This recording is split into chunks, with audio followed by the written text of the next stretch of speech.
డబ్బులు ఊరికే రావు. ఈ మాట ఊరికే అనలేదండి. నిజంగానే డబ్బులు ఊరికే రావండి. చాలా మంది డబ్బుల కోసం ఎంతో కష్టపడిపోతారు. నిద్ర లేని రాత్రులు, తిండి లేని రాత్రులు కూడా గడిపి మరీ డబ్బులు సంపాదిస్తారు. కానీ చివరికొచ్చేసరికి చేతిలో చిల్లి గవ్వ కూడా మిగలదు. ఎందుకిలా అవుతుంది? అసలు ఈ డబ్బు ఫ్లో అనేది ఎందుకు ఆగిపోతుంది? మన చేతిలోకొచ్చిన డబ్బులు ఎందుకు దూరమైపోతున్నాయి? ఇప్పుడు నేను ఒక 5 క్వాలిటీస్ చెప్తానండి. ఇవి గనక మీలో ఉన్నట్టయితే మీ డబ్బు ఫ్లో అనేది పెరుగుతుంది. లేదు ఈ క్వాలిటీస్ లేకుండా మీరు ఎంత కష్టపడ్డా కూడా మీకు డబ్బు ఫ్లో అనేది ఉండదు. ఆ క్వాలిటీస్ ఏంటో చెప్తాను, జాగ్రత్తగా వినండి. నెంబర్ 1, డబ్బు సంపాదించడం చాలా కష్టం. ఈ మైండ్ సెట్ తోనే ఉంటారు చాలా మంది. డబ్బు సంపాదించడం చాలా కష్టం అనే మైండ్ సెట్ నీకు ఎప్పుడైతే ఉంటుందో నీ డబ్బు ఫ్లో కూడా ఆగిపోతుంది. మనం డబ్బులు సంపాదించాలి అని అనుకున్నప్పుడు నేను డబ్బులు సంపాదించగలను, డబ్బు సంపాదించడం చాలా ఈజీ అనే ఆలోచన మనకు కలిగి ఉండాలి. అంతేకాని ఎప్పుడైతే మీరు భయపడతారో, డబ్బు సంపాదించడం అనగానే ఏదో భయం మిమ్మల్ని తినేస్తూ ఉంటుందో ఆ భయమే మిమ్మల్ని ఈ సంపాదన నుంచి దూరం చేస్తుంది. సైకాలజీ ప్రకారం మనం ఎప్పుడైతే పాజిటివ్ మైండ్ సెట్ తో ఉంటామో, డబ్బు వస్తుంది, డబ్బు నాతో ఉంటుంది, డబ్బు నేను సంపాదించగలను, ఇది చాలా ఈజీ అనే మైండ్ సెట్ నీకు ఎప్పుడైతే ఉంటుందో ఖచ్చితంగా నీకు డబ్బు ఫ్లో అనేది నిలబడుతుంది. భయంతో ఎవరైతే నిర్ణయాలు తీసుకుంటారో, భయంతో ఎవరైతే పనులు చేస్తారో, భయంతో ఎవరైతే ముందుకు అడుగులు వేస్తారో వీళ్లకు డబ్బు నిలబడదు. ఎవరైతే పాజిటివ్ ఎనర్జీతో, పాజిటివ్ మైండ్ సెట్ తో ఉంటారో వాళ్ళ దగ్గర మాత్రమే డబ్బు నిలబడుతుంది. కాబట్టి డబ్బు సంపాదించాలి అని మొదలు పెట్టినప్పుడు మీకు డబ్బు సంపాదించడం చాలా ఈజీ అనే పాజిటివ్ మైండ్ సెట్ ని కలిగి ఉండాలి. ఇక రెండవది, చిన్నప్పటి నుంచి పెరిగిన వాతావరణం. దీన్నే ఎగ్జాంపుల్ గా తీసుకొని, చిన్నప్పుడు మా నాన్న వాళ్ళు ఇలానే ఉన్నారు, మా తాత వాళ్ళు అంతకంటే ఘోరంగా ఉన్నారు, ఇలా వాళ్ళతో పోల్చుకుంటూ మనల్ని బెటర్ అనుకుంటూ ఉంటాం. బెటర్ అనుకోవటంలో తప్పులేదండి, కానీ దాన్నే ఆధారంగా చేసుకొని మనం ముందుకు వెళ్ళటానికి మాత్రం ప్రయత్నించాం. మాకు వెనకటి ఆస్తులు లేవు, పెట్టుబడి పెట్టడానికి మా నాన్న నాకేమి ఇవ్వలేదు, మా తాతల ఆస్తులు ఏమి లేవు, మా ముత్తాతల ఆస్తులు ఏమి లేవు, ఇలాంటి వంకలు ఫస్ట్ మానేయండి. ఎగ్జాంపుల్ చెప్తానండి. వీళ్ళ మైండ్ సెట్ ఎలా ఉంటుందంటే, ఎవరైనా కార్ లో తిరిగినా, ఎవరైనా ఫేమస్ పర్సన్ ని చూసినా వీళ్ళు ఏమనుకుంటారో తెలుసా? ఆహా, వాడి లైఫ్ ఎంత బాగుంది, ఇలాంటి లైఫ్ మనకెక్కడ ఉంటుంది, మనం ఇక్కడ పుట్టాం, మనం ఇక్కడ పెరిగాం అనే బ్యాడ్ మైండ్ సెట్ తో ఉంటారు. నీకు గ్రేట్ గా కనపడ్డ ఆ పర్సన్ కూడా ఒక కింద స్థాయి నుంచి మాత్రమే వచ్చాడు. కాబట్టి మీరు ఎలా ఆలోచించాలో తెలుసా? మీ మైండ్ సెట్ ఎలా ఉండాలో తెలుసా?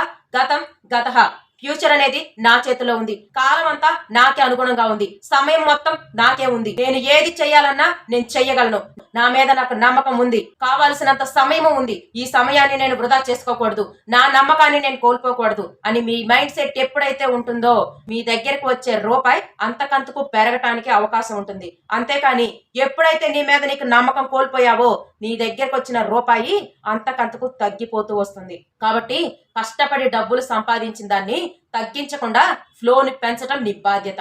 ఇంకా నెంబర్ 4, చాలా మందికి డబ్బు మీద ఒక చిన్న అపోహ ఉంటుంది. డబ్బు సంపాదించిన వాళ్ళు, డబ్బు చేతిలో ఉన్నవాళ్ళు చెడు వ్యసనాలకు, చెడు దారుల్లో పోతారు అని ఒక అపోహ ఉంటుంది. డబ్బు చేతిలో ఉంటే చెడిపోతారు అన్న అపోహ మాత్రం పెద్ద పిచ్చి ఆలోచన అండి. డబ్బు చేతిలో ఉండటం, చేతిలో లేకపోవటం కాదు చెడు వ్యసనాలకు, చెడు అలవాట్లకు కారణాలు. మన మైండ్ సెట్టే దానికి కారణం. డబ్బులు చేతిలో ఉన్న వాళ్ళందరూ చెడిపోయారా? కాదు కదా.